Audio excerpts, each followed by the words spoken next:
선지자 엘리사가 선지자의 제자 중 하나를 불러 이르되, 너는 허리를 동이고 이 기름병을 손에 가지고 길르앗 라모스로 가라.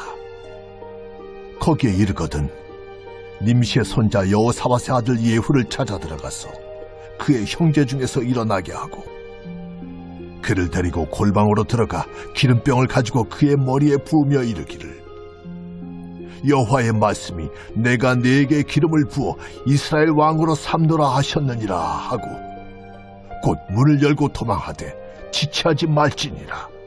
그 청년 곧 선지자의 청년이 길르앗 라모스로 가니라. 그가 이르러 보니 군대 장관들이 앉아 있는지라. 소년이 이르되, 장관이여, 내가 당신에게 할 말이 있나이다. 예후가 이르되, 우리 모든 사람 중에 누구에게 하려느냐? 장관이여, 당신에게니이다. 예후가 일어나 집으로 들어가니 청년이 그의 머리에 기름을 부으며 그에게 이르되, 이스라엘 하나님 여호와의 말씀이 내가 네게 기름을 부어 여호와의 백성 곧 이스라엘의 왕으로 삼느니 너는 내 주 아합의 집을 치라. 내가 나의 종 곧 선지자들의 피와 여호와의 종들의 피를 이세벨에게 갚아주리라. 아합의 온 집이 멸망하리니 이스라엘 중에 매인자나 노인자나 아합에게 속한 모든 남자는 내가 다 멸절하되 아합의 집을 느바세 아들 여로보암의 집과 같게 하며 또 아히야의 아들 바사의 집과 같게 할지라. 이스라엘 지방에서 개들이 이세벨을 먹으리니 그를 장사할 사람이 없으리라 하셨느니라. 하고 곧 문을 열고 도망하니라. 예후가 나와서 그의 주인의 신복들에게 이르니 한 사람이 그에게 묻되, 평안하냐? 그 미친 자가 무슨 까닭으로 그대에게 왔더냐?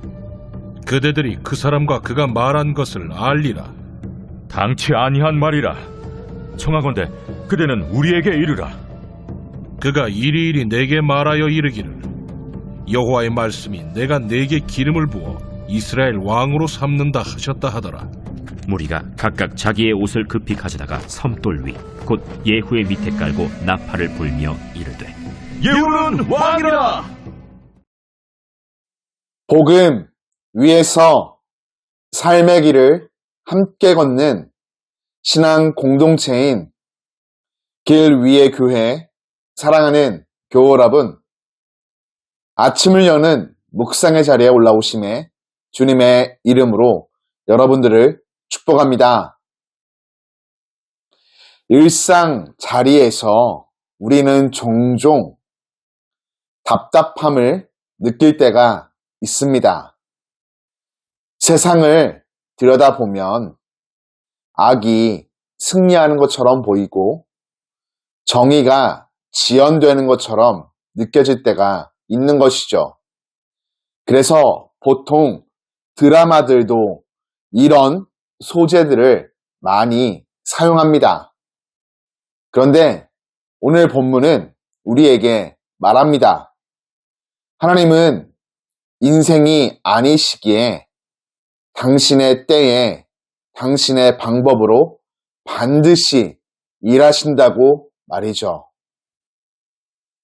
본문에서 엘리사는 선지자 학교의 제자 중 한 명을 길르앗 라모스로 보냅니다. 그에게 주어진 사명은 분명했죠. 장군 예후에게 기름을 부어 이스라엘의 왕으로 세우는 것이었습니다. 청년 선지자가 예후를 찾아가 기름을 붓고 여호와께서 너를 이스라엘의 왕으로 삼노니 아합의 집을 치라고 선포합니다. 이것은 단순한 왕위 계승이 아니었습니다. 하나님께서 직접 예후를 왕으로 세우시고 아합의 집에 심판을 명령하신 것입니다.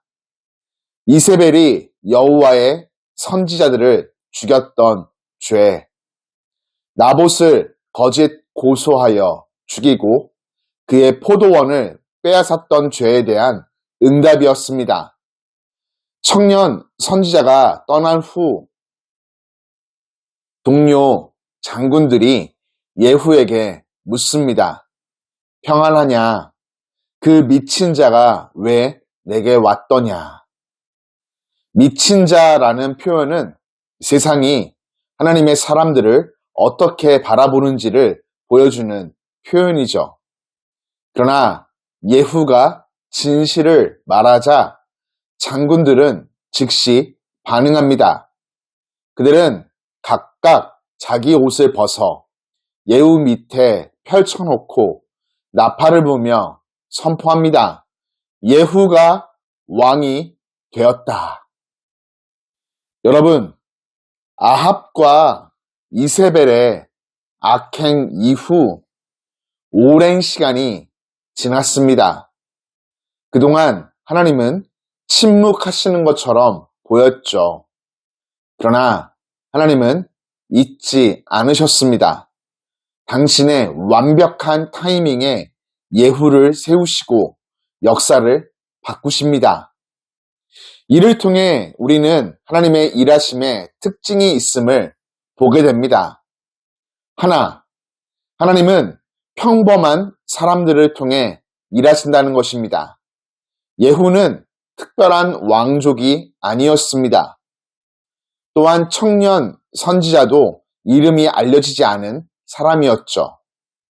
오늘 우리의 작음과 평범함은 하나님께 문제가 되지 않습니다. 이를 기억하시기 바랍니다. 둘, 하나님의 뜻이 분명할 때 즉각적인 순종이 필요하다는 것입니다. 장군들은 예후를 즉시 왕으로 선포했습니다. 그들은 고민하거나 계산하지 않았습니다.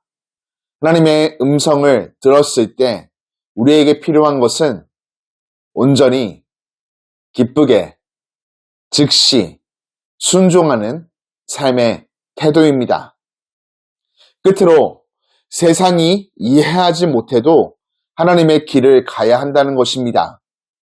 장군들은 선지자를 미친 자라고 불렀습니다. 세상의 눈에 하나님을 따르는 삶은 때로 비합리적이고 어리석어 보입니다. 권력 앞에서 정의를 말하고 안전을 포기하며 진리를 선포하는 것은 세상의 지혜가 아니기 때문이죠. 그러나 진정한 지혜는 세상의 인정이 아니라 하나님의 뜻을 분별하고 그분의 길을 따르는 것에 있습니다. 사랑하는 교회 여러분, 지금 우리 삶에도 지연된 것처럼 보이는 기도가 있을 것입니다. 응답받지 못한 것처럼 느껴지는 간구도 있겠죠. 그러나 하나님은 지금도 신실하게 일하고 계십니다. 바라기는 하나님의 그 완벽한 타이밍을 신뢰하고 세상이 미쳤다 여기더라도 하나님의 음성을 들었을 때 그 뜻 앞에 온전히 기쁘게 즉시 순종함으로 따르는 삶을 살아갑시다. 오늘 그리고 이번 주 남은 날들 하나님께서 우리를 통해 일하실 것을 기대합시다. 하나님께서 하나님의 때에 하나님의 방법으로 반드시 우리 삶에 역사하심을 굳게 신뢰하는 길 위의 교회, 교우가 되시기를 주님의 이름으로 축복합니다. 화요일 아침 주님 앞에 다시금 말씀 묵상으로 더 가까이 나아가는 은혜 베풀어 주심에 감사를 드립니다. 주님, 때로 우리의 삶에서 주님의 일하심이 더디게 느껴질 때가 있습니다.